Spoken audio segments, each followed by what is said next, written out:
I'm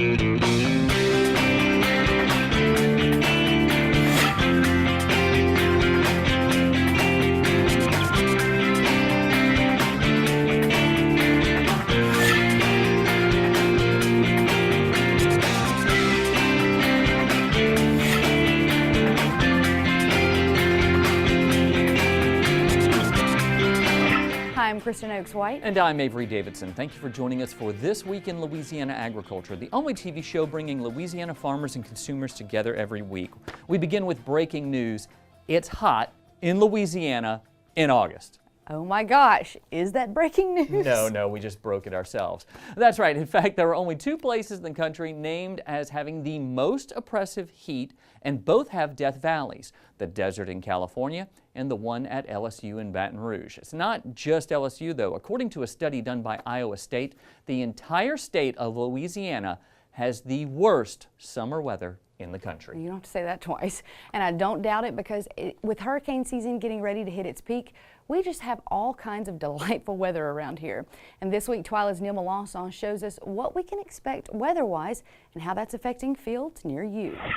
It's a common sight on summer afternoons in Louisiana, cloudy skies and a humid haze that fills the air. It makes for miserable conditions during sugarcane planting season, which is underway here in West Baton Rouge Parish. Bobby Morris says his crews are working hard to get it in the ground, as those humid skies can bring rains and planting delays as his crews dodge them. We had to make a move the other day. Whenever you got to move 10, 12 tractors at a time, that takes a little bit of planning, but it's more aggravating than anything. Another aggravating issue is, while the rains may run like clockwork, they also haven't brought a lot in the way of moisture to some areas, as they've been spotty. As you can see, these tractors are kicking up some dust. This area right here really needs some rain. The pop-up showers have been going around us. So far, we're about 70% done with our planting. After we get the whole crop planted, I'm gonna need some rain, because there's no moisture in the ground right now.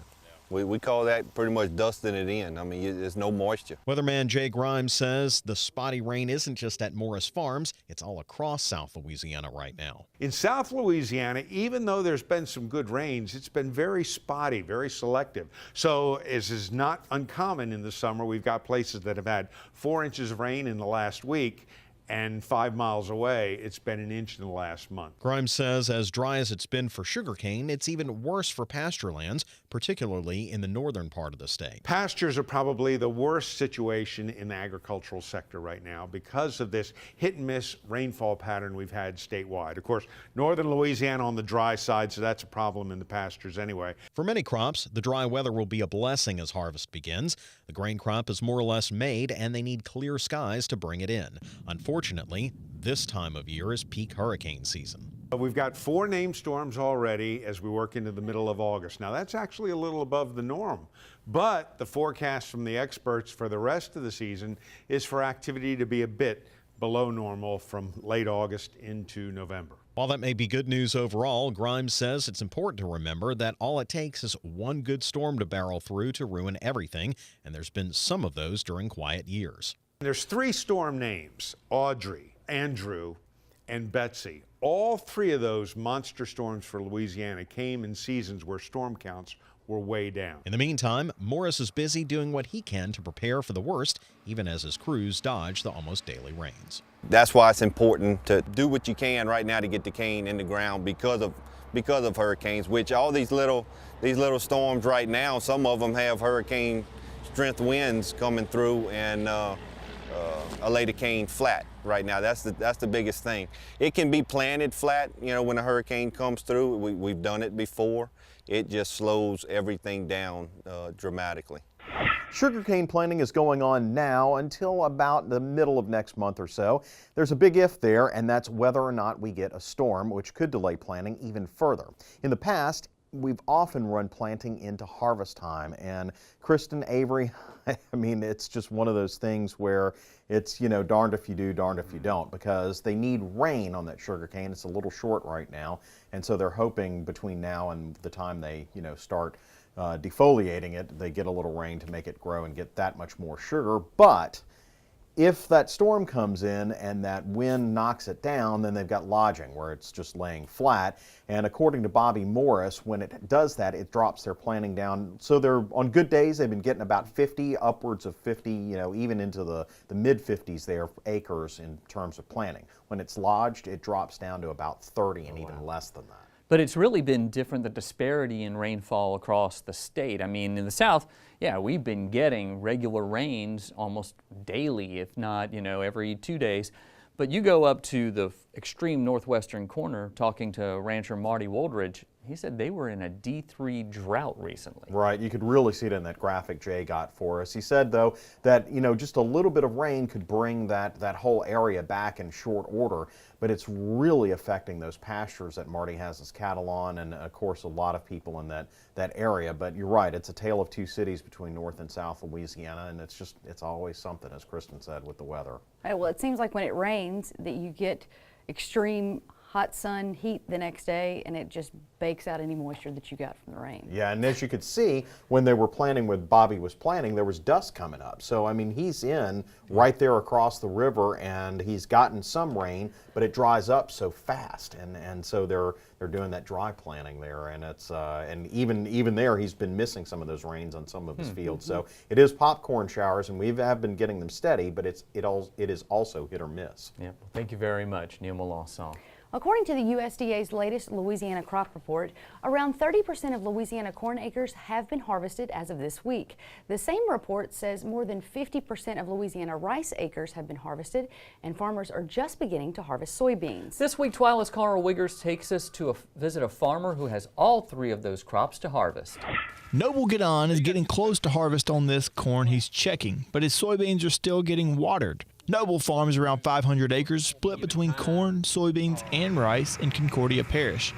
Gadon says that choosing this lifestyle is simply in his blood. I am a fifth-generation farmer. I grew up in a family farm, following my dad around. It's really all I've ever known. Growing up in agriculture, Gadon has experienced his fair share of difficult growing seasons, and he says that this year has had its own struggles so far. We actually had to dry the rice ground up to plant it, and then once the good Lord decided to stop raining, we had to dry the rice ground up, and then we had to flush it twice to get a stand. And since then, since May the 1st till about the week of the 4th of July, we've received about an inch of rain over here in our part of the world, but we've been fighting Mother Nature this year. Now let's see if she's gonna crank. When I graduated from LSU in '99, GPSs and yield maps were just hitting mainstream. I just enjoyed. Some people like working on stuff and like rebuilding engines and replacing belts and that kind of stuff. I just like computers. After using this technology on his farm for nearly 2 decades, Gadon says that he has become a more efficient farmer. We did look at some Field Connect units out there that are the soil moisture monitoring systems that let you know where the soil moisture is in the soil profile. That helps you become an irrigator, not just a waterer. Another thing that we use out here is some satellite imagery or aircraft imagery in rice. Taking that data and not minding using that data allows you to find management zones in a field, whether it be off of soil maps, whether it be off of elevation data, whether it be off of yield maps, and help find trouble areas in a field, or finding places in a field that make higher yields year after year after year, and then figuring out why that spot in that field is doing good or bad in fixing the problem or replicating the problem. Using this precision agriculture is all about minimizing the risk that farmers like Gadon face every year when the crops are planted. Noble says the uncertainty in farming is only overcome by the satisfaction that he gets from growing his crops. That crop is basically dependent on you. You know, you've got to help it with weed control, you got to help it with water when you can, you got to make sure it's fertilizer out there. And the satisfaction of putting something in the ground and following it through fruition is a plus for me. Why do you risk everything in the world for a small margin of return when you can lose your house and you can lose your truck and you can lose all that? Why in the world do you do it? Just the way we were raised. We can't help it. Gadon says the tools available to farmers are vital to them continuing to provide food and fiber for the world. If you didn't have oil, you know, you still got peat and repeat. You can walk. But if you don't have 1,000 calories a day, you know, it's hard to live, or you can't live. So we're involved in an industry that is the true backbone of society. Gidon also works for Goldman Equipment, helping farmers implement the very technology that you saw him using on his farm in this story. This firsthand knowledge helps him to relate the information to his farmers and better equip them in their fields. And you guys, I was really impressed. I learned something on this story. You know, I thought, you know, when I did a story earlier this year with Jacob Brumbaugh, you know, he told me, he's like, all I lack now is precision irrigation. And I was like, oh, that's funny. That's exactly what Noble has in his fields. I didn't know that was a real thing, and Noble's practicing it in his soybean fields right now. So one thing about Noble, he's not only a great farmer with a lot of technology that he uses and helps other farmers, he's just a great all-around guy, and they're really, him and Fela are really involved in the community, and they live in the same town that we do, so they're just great people in the community. And one thing that he also sells at Goldman Equipment, we bought a used golf cart from him, and it's a wonderful little golf cart, and he gave us a great deal. I can't believe that. Thanks, Noble. Carl Wiggers, thank you. Well, farm and ranch families make up just 2% of the U.S. population, according to the American Farm Bureau. They feed all of us and allow the rest of us to pursue our dreams rather than spend all of our time growing our own food. That's why it's so important for all of us to speak up when someone outside of the farming community tries to tell the story of agriculture. To that end, the American Farm Bureau hosts the Partners in Advocacy Leadership Program to teach farmers and ranchers to speak up effectively. Washington, D.C. is not like Las Vegas. What happens here definitely does not stay here. Oftentimes, what happens here affects people who work here on farms and ranches across the country. That's why the American Farm Bureau started the Partners in Advocacy Leadership Program, better known as PAL. Here you see members of Class 9 participating in a mock board meeting. Amelia Kent of East Feliciana Parish is in this class. She says PAL sets her up for a great future. You can see PAL graduates throughout top agricultural circles. The PAL experience has tapped into the combination of skill and confidence for me to know that the sky is the limit. A lot of decisions that affect our place happen off the ranch, and Farm Bureau and PAL helped me realize that and understand that. James O'Brien, a rancher from Texas, says the program is really hard work. PAL's intense. PAL's intense. It's out of the frying pan and into the fire. The PAL experience has helped me recognize my weaknesses and also my strengths, and also given me opportunities to develop those and utilize those to be a better advocate for agriculture. It's definitely given me the strength to go out and continue agricultural advocacy. Even when this program ends, I'm still going to be looking for those opportunities, and I still want to make a difference in my community and in my state to be a better advocate, to get those agricultural issues up front and center. PAL is a 2-year program and teaches everything from how to build relationships to effective communication with the media. I have a concrete set of tools so I can go out and share a message effectively while being self-aware, being confident, and making sure that that message is accurate that I share with whoever it may be, the media, the public, politicians, or my neighbors and friends in my own community. I do feel like the sky's the limit after this. So that's a really good feeling when you feel like you can do anything that you want to do. I think the most important thing about Farm Bureau and about PALS is the relationships you build. It teaches you to have a presence within social media, on normal media, radio and television. The people that I've met online, it can be awkward at times, but you meet some neat people. You come across kindred spirits. You learn how to communicate with them and be a reliable voice for agriculture. And it's being able to communicate with those people and meeting those people that's been irreplaceable for me. I would not have made myself learn how to do these things on my own. I could not have learned how to do it on my own. So I'm really thankful for the opportunities in PAL, because it's not something I could have learned anywhere else. And from my understanding, not even really in other organizations. This is sort of a unique opportunity in Farm Bureau with PAL, because you're willing to put the time into training us. I would recommend PAL without a doubt, without a moment of hesitation. It's tough, it's going to stretch you, but if you're willing to put in the time, you're willing to be stretched, you're willing to be uncomfortable, and you want to see what you're really made of, PAL is for you. But PAL is more than leadership and communications training. It's about connections. There is such value in this program. One of the most valuable things in this program are probably the relationships that I built within my class and what we've learned from my classmates. And, you know, you take somebody like me who grows nursery stock in Oregon and put her in a room with a rancher from Texas and, you know, a livestock operator from Maryland and Kansas and Tennessee and Washington and Utah and Arizona, and just everything I've learned from this program, but I've learned just as much from the people in this program with me, and those will be relationships and friendships that I pray are lifelong. Organizers of the PAL program are looking for people to join Class 10. If you would like to learn more about PAL, visit our website at twilatv.org. And Kristen, you saw Amelia Kent featured in that story. Great rancher here in Louisiana. She and her husband Russell, they were the winners of the American Farm Bureau Achievement Award at the National Convention. So, you know, I think the PAL program really had a lot to do with that, because I've seen over the years that we've interviewed her, interviews have improved and her advocacy has improved. I can tell because you can see that she has grown, you know, as a leader and a spokesperson for the ag industry, but she also transfers all of that knowledge and the skills that she gained in that program over to social media. So that's great to see, because she always speaks out for farmers and ranchers online, and so that's one thing that I'm always proud of her for doing. And Amelia, thank you for doing that. The wildfires in California have made national news due to the loss of life, property, and the extent to which they've spread. In fact, smoke from the California wildfires has drifted all the way across the country to New York City. There are also wildfires here in Louisiana. While they may not be as widespread, they do have something in common with their counterparts. Most of them are caused by people.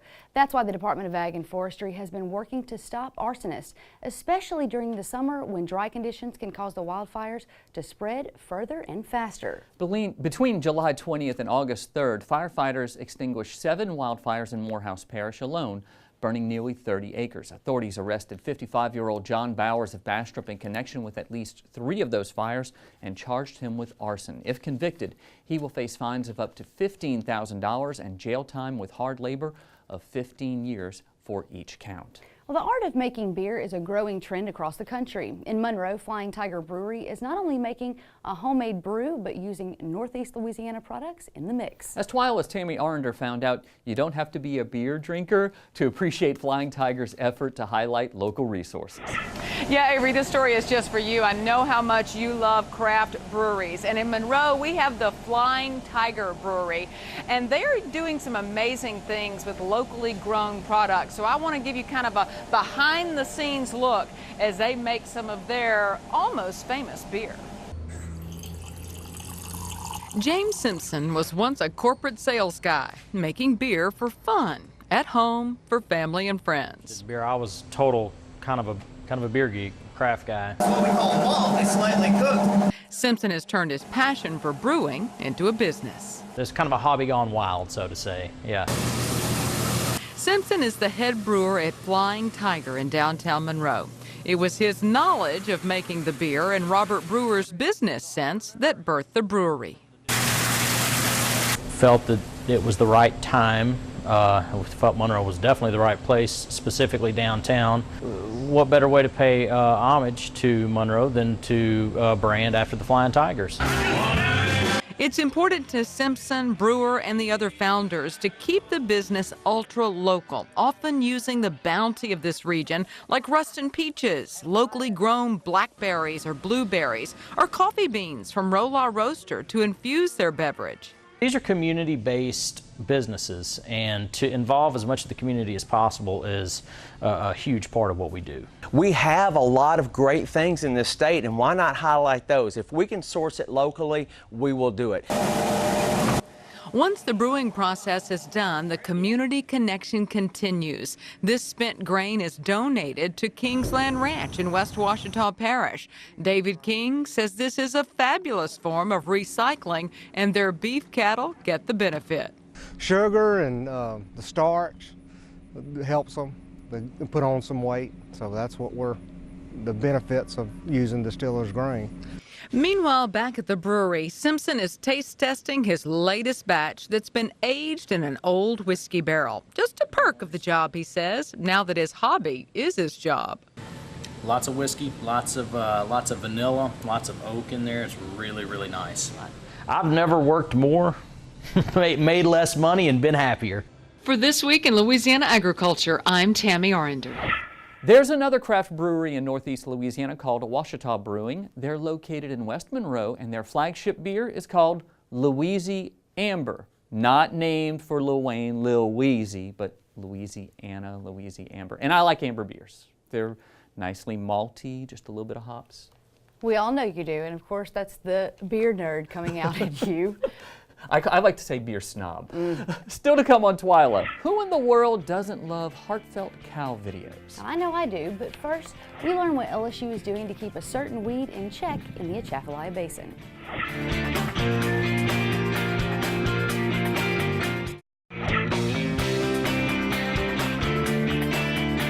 The severe cold from last winter drastically reduced giant salvinia in Louisiana waterways. So what is salvinia? It's an invasive weed from South America. Unfortunately, it also reduced the population of giant salvinia weevils, which are a biological control for the weed.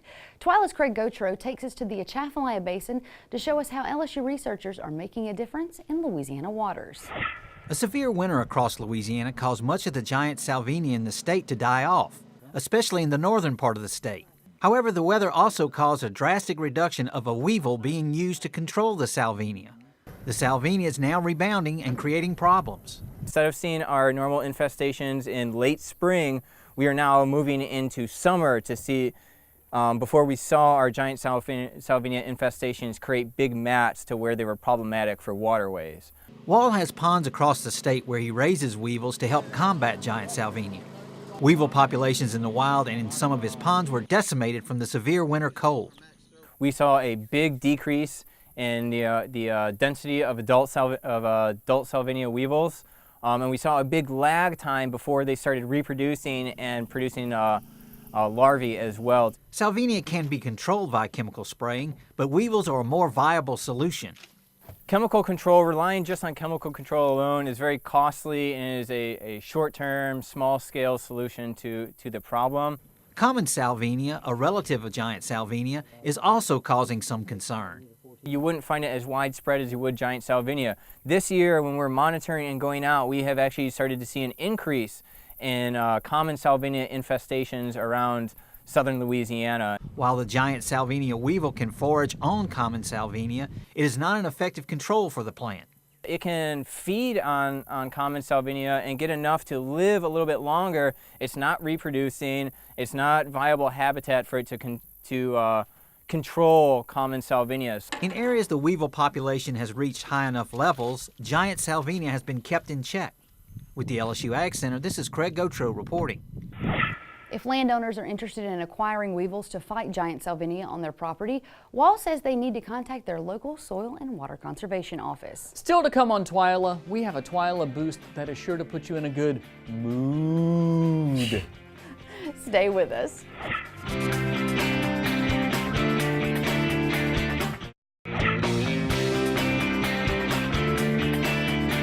After a week of heated debates about various ag topics on social media, we could use a little positive boost from the farm. You can say that again.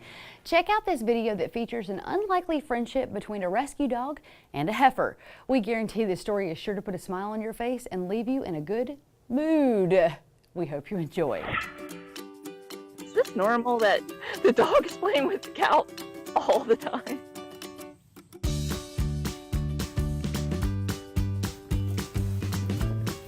I mean, they are trying to literally chase each other. You can tell they are truly trying to get the other one. It happens all the time. It's not just a rare thing that happens. At one point, Bucket would kind of outrun Colton, and Colton is pretty fast.